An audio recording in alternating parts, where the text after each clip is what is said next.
Well, this is who you've been waiting for. I always wait for her. I'll wait anywhere for Leslie Curtis, Director of Business Development at Regents, Boca, Raton. Welcome to the show, Leslie. Thank you. Pleasure. Well, what I don't understand is your title is Director of Business Development, but it's like you're Director of everything there, and everybody comes to you. So it's interesting that you have that kind of a title. Well, it's a title that's been around for several years. And years ago, somebody said, well, what should we call you? I don't know. Chief cook and bottle washer? I don't know. So that popped up, and I said, well, we'll do that because it means you clean toilets. You do whatever you have to do. You do it's a cheerleader. You should have called you cheerleader. Cheerleader of Regents Park. Well, I know in your article in this issue of our February magazine, Boomer Times, it says flu season at peak levels and it isn't going away anytime soon. Boy, is that true. And the worst thing is that, number one, I've heard over and over people say, and there's a mutual friend of ours, I don't need to have a flu shot. Mm-hmm. I always get mine. And number two, we have people who don't realize when they do have the flu that it's highly contagious. I'm telling you, I get the flu shot every year. The 1 year I did not get it, I got hit so bad with the flu, and it's like it wouldn't go away. Because when you get the flu, even if you're normally relatively healthy. This is a nurse talking, actually. You're debilitated. And those secondary infections kick in. Bronchitis, pneumonia. Secondary things come along because your immune system's compromised. So, and the worst thing is you don't know you have the flu the moment you catch it. So you are now putting everybody you love at risk because you are contagious. So it is, for me, ever since I've worked in long-term care or rehab, I've always gotten the flu shot. And except for that 1 year, and I got the flu. So I'm a believer. And, I heard a television show the other night, and they were talking about the flu, and these were, very distinguished people. And the host was saying, well, I get the flu shot, but, now they don't know if there's a different strain, so what's the difference? I was hearing him say that. And the person on the show was very smart, said, doesn't matter. You get it anyway, and if it doesn't, maybe if that's what you get, it won't be as hard on you. Right. And this year it was like 30% effective. I'll take those odds. I play the lottery once a week, I'll take those odds, and knock on wood, I haven't gotten the flu, but I know people that have, and they just think they have a bad cold. Well, they're contagious. And you look and you go, oh, God, don't come into work. Get away from me, because it might be a bad cold, but unless you're tested, and it's a second, it's a swab, they can tell you right away if you have the flu. So I didn't know that. Yeah. I don't care if you go to a walk-in clinic, you can't get into your doctor, just find out if you have the flu, because if you do, you shouldn't be around people. Well, the other thing, though, is, and I happen to be an asthmatic for certain things, and then I'm once I get something like that, it really hits me. So I protect myself as much as I can. And, of course, it's symptomatic, though, of what's going on with smallpox and all these parents who are having this little thing in their brain about that they think they know what their children should have. And I'm sorry. I think that they're off on some other world, in some other world. It's just like they had the pneumonia vaccine now. I've had that. I have now, but that's after I had walking pneumonia. Had no idea. I wasn't coughing. I wasn't anything. I was just so fatigued. So I finally went to the doctor. He said, well, you have pneumonia. I was like, really? Had no real symptoms of that, but that's how easy it is. Now they have the vaccine for it. I don't want to do that again. Yeah. Recently Bill had he got a chest cold, and he was coughing a lot, and I took him to the doctor, and the doctor was very smart because Bill's 91, and he said, well, you have kind of bronchitis, but I don't want it to get any worse. He said, and he gave him an antibiotic, though, and he injected it, so it didn't take as long, and then he sent a nurse because it was over the holiday. He said, I don't want you to get pneumonia. And so he sent an organization that comes, and for 6 days, every day. The person came, made sure that he was okay. It's part of Medicare, does that. It's for in-home. Well, yeah, keeps home. you out of the hospital. That's right. And so, and that helped. And he never got pneumonia, nothing. But she kept reporting back to the doctor that he was doing okay. She took his blood. She took his, he was on an antibiotic. So we were very cautious about this. You have to be. You really do, especially, nowadays we're so close.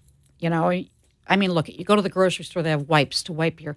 I'm not a germophobic, but there's times you should pay attention to these things, because you have no idea who's, been using that grocery. I mean, all these things that are to protect you. But when the older you get, of course, your immune system is much less, and is not as powerful. And so I think that it's very important what you do. Well, of course, there at Regents Park, and I was just there yesterday, and it's always you do a good job there. I mean, I think you really do try to keep people the way they're supposed to be. They have their socialization. They have people who are caring about them. They have good food. They have good services.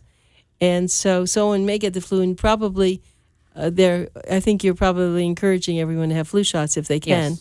It's very important. But there are other things. And I just want to take a little time to talk about an occurrence that happened to me just recently.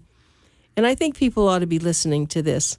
If you are a son, daughter, sister, brother of someone who's older, and they may be doing very well by themselves, and all of a sudden they get sick, you need to jump in and see what's going on, because even though Leslie is this cheerleader at Regents Park, and there are a lot of other places, they are not going to they can't possibly do 24-hour day like your mother used to do for you. Put you to bed, True. Chicken soup. You have to do that as their loved one. I agree 100%. Does everybody need a private duty? It depends on why they're in a facility, okay? If it's someone that they came and toured prior to coming and they're having an elective knee done, they probably don't. But when you have somebody that's frail and really sick, a companion's fine too. Somebody to just be there, Right. So they can talk to, they can help them if they have to go to the bathroom, just make sure they don't fall, fix their meal. Right. Just be there with them. And they're less money if you get a companion rather than going into something else. But I just feel, and maybe you have a different opinion, that our society, those kids who are 40, 50, even 60, they don't really understand any of this. They don't. I don't know why they don't get it. I was just reading an article today, actually, and this gentleman, he's a marketer for whatever, senior housing, but he was dead on the money. People don't get it until they have to. All of a sudden, boom, mom is in the hospital or dad, and wow, they're really sick. Now what am I going to do?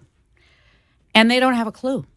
They don't have a clue. Not a clue. And, and I've said this 1,000 times, when you're in the hospital, that case manager comes in with that sheet of paper and says, here, pick one. You're discharged. Right. You don't even know what hit you. And there's a good chance, especially with the elderly population, they're confused. Maybe they've had anesthesia. They're on pain, whatever. They don't know what to do. So, again, the kid pops in. Well, this is the first time they've been even dealt with it. They don't know what to do. And, we have living wills, we have healthcare surrogates, we have all this stuff, but nobody knows really what they're supposed to do. I think they should add this. That's good. You bring up a good point. So when someone is now older and they have all these other things, they should say, okay, and if you have to go to a place to rehabilitate or a place for a nursing home, which one do you want to go to? Where do you want to be? And you better go and check it out before you go, right? Right, absolutely. I mean, some people do that, especially the pre-op. They know they're having surgery. Yes, they do. But the other ones, they don't. They don't think it'll ever happen. And I was just telling Leslie that my husband's 91, and I watch him like a hawk. And I'm careful, and I know if something happened, I would have him go to your, not only because I like you, but I would have him go to Regents Park because I have investigated it. I know it is very good. But there are other complications that come up. Of course, with me, I'm in pretty much control, but then you have some families where the kids don't agree on things Right. and they're taking care of them, and they fly in. This is the other thing, of course, you just said. All of a sudden, they hear their mom or dad has a problem. They fly in, and they think in 4 days they can handle everything. They fly back out, and Right. then what happens? Well, unfortunately, that is what happens. And, a rehab facility such as ours, we're really to get them, tune people up to get them home, if home is even an option. Because you don't know. Somebody comes into you, they're 89, 90 years old. Maybe they had pneumonia. They've got other comorbidities, diabetes, hypertension, you name it, they've got it. What were they really living like before they went in the hospital? Good point. And I can't even tell you, the kids fly in, swoop in, they go to stay at the parent's house, who's in the hospital, and they realize they have not been taking care of themselves. You see pills that haven't been renewed, the house Papers all over the place, food in the refrigerator that's too old. Right. Burner, you can see from pans that it's been on, this is what they find.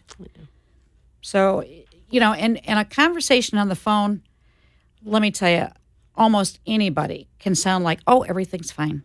And that's what they do. I'm thinking that, everyone writes columns in Boomer Times. I think I'm going to start writing a column.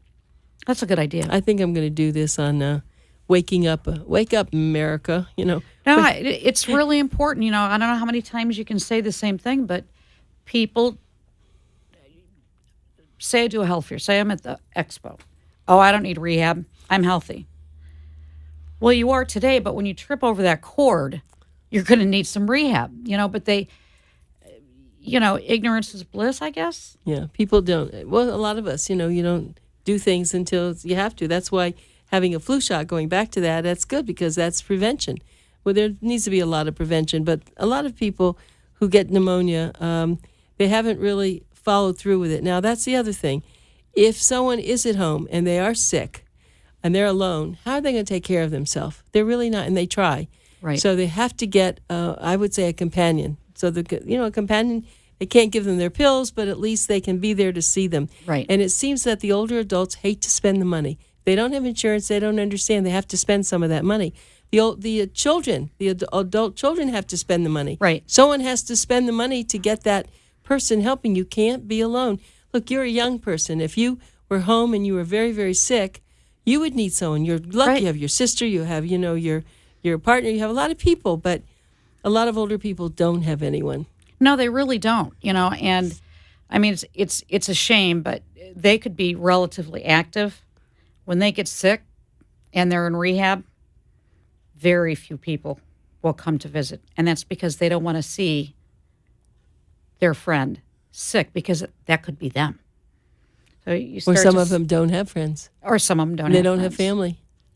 So it is sad, and you, I think you're 100% right. A column would be a great idea. By the I way. think I may have to start doing that because I feel that I've seen a lot happening. I have a friend now who actually had to go in and he was very sick. And the problem is, as you said, that he's been, of course, and I always talk about this in sensitivity training. He's at his house. He gets sick. He winds up at the hospital. Now he gets into hospital. Now he has to go to a rehab center. Mm-hmm. And those are three major problems. Now, if he is a diabetic and he's on any kind of dialysis, right? Now he goes there, and then his family doesn't live here, and of course he's on special salt-free diets, and so food isn't going to taste good to him. So no matter what you bring him to help him, he's not going to like it. And I find that a lot of these people become angry, and people wonder why they're angry. Well, listen, that's why they're angry. They're scared. They don't know who to turn to. Right. Their mother isn't there anymore for them. Their kids are very busy, and you're finding more and more grandchildren jumping in because the other ones can. And I'm very upset about it. I'm disturbed. I've chose this profession because I love older adults, seniors, and when just thinking about when I go into your wonderful, beautiful place at Regents Park of Boca, I see people sitting there in wheelchairs, and there's usually someone talking to them, and they don't seem to be disturbed like you can go to some places. And they're sitting there, they're alone, they're lonesome. You can see them. It's like they don't know what's going on. And I mean, nothing's perfect because as one ages, things happen. Right. Some of these people probably can't see, well. Maybe Right. they're not hearing well. Oh, all of the above, and listen, as we get older, we're set in our ways. So, We're more of what we were, right, that's a good way to put it. good or bad. Seriously adult, yeah.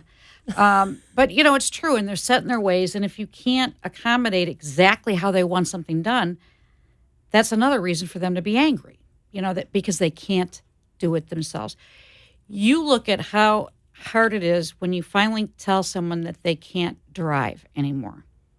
That's the worst. Now, that's just one aspect, So you put all this stuff together, and, yeah, they're angry, especially when it's an illness, not a scheduled kind of surgery. I did some, and I'll just go back to some sensitivity training recently that we were talking about losses. And the one loss, of course, the biggest loss is the driving the car, especially for men. And I don't know if you have this at your beautiful Regents Park, but some people can't ever drive, but they still keep their car, and they keep it there as a symbol. Right. Because that's their, especially men, more than women, I think. That's their manhood. And when you don't allow them to drive, if that comes down to that point, yes, they're very, very upset. And I have been trying to tell people that the very wealthy, we live so close to Palm Beach, people in their 20s and 30s had chauffeurs who drove them. They had cooks.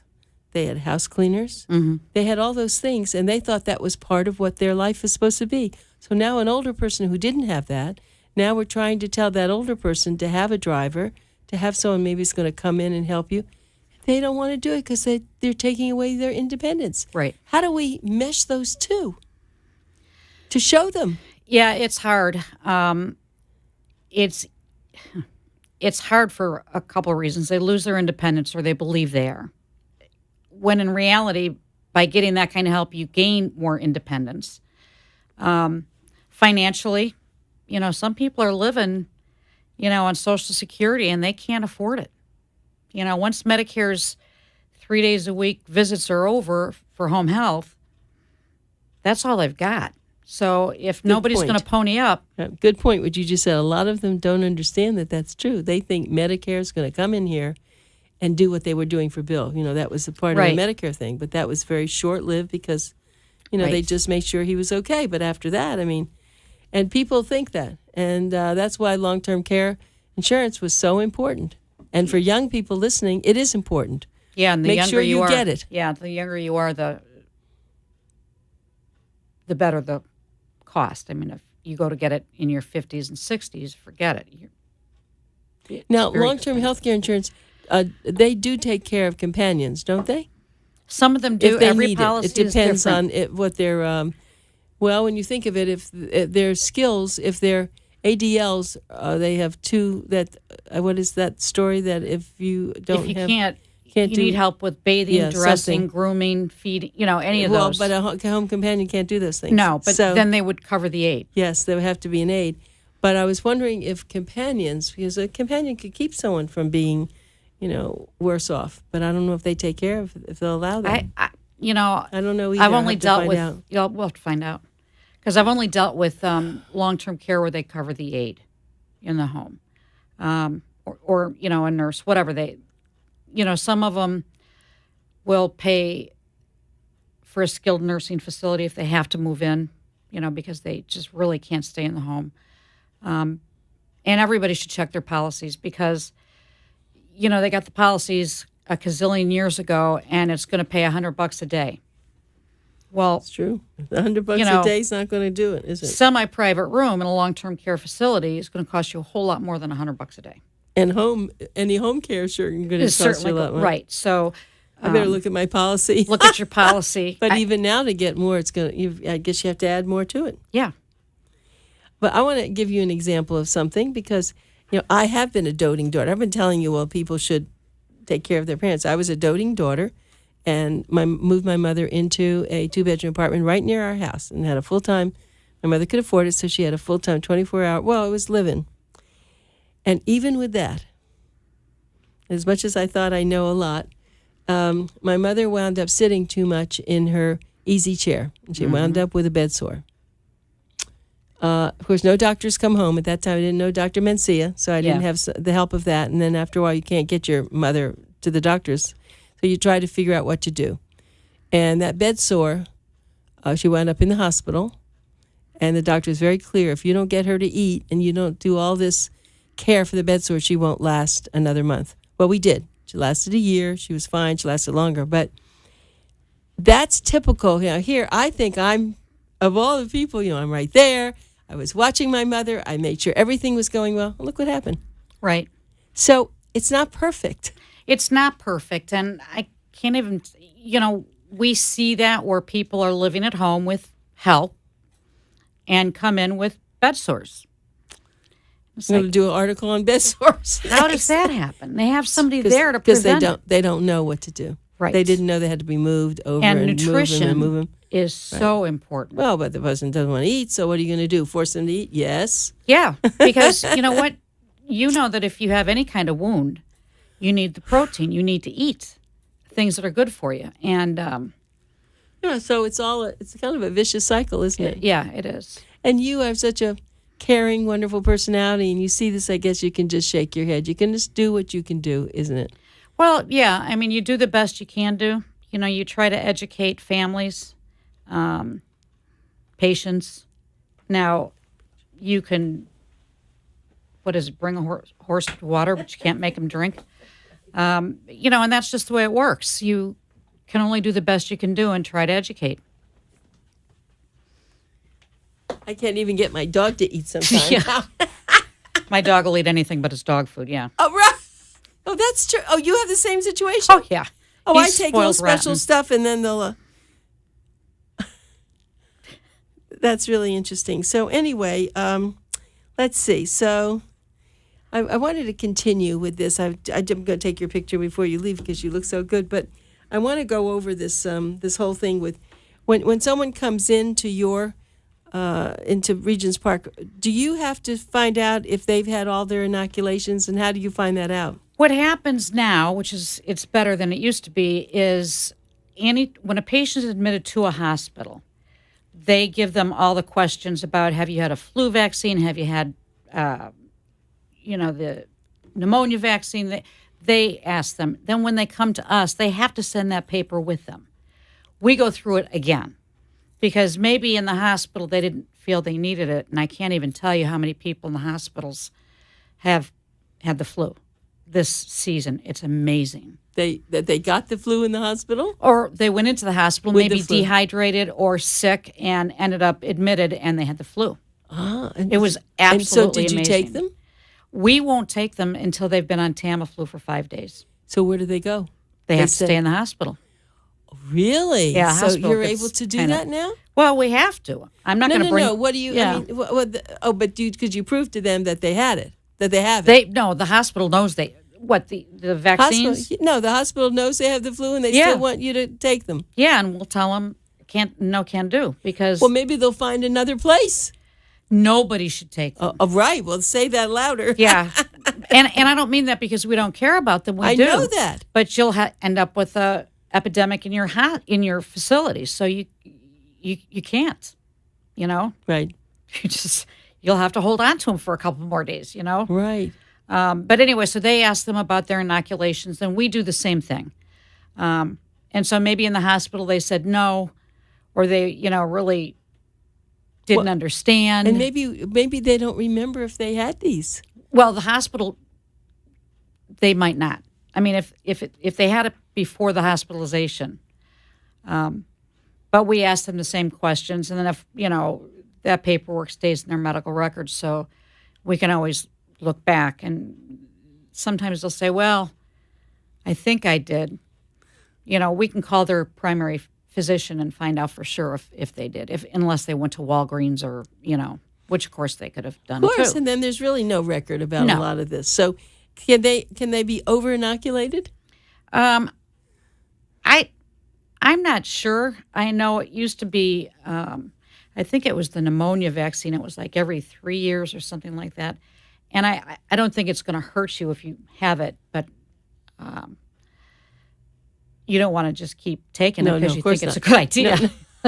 No, you should definitely go to your doctor and find out if you can.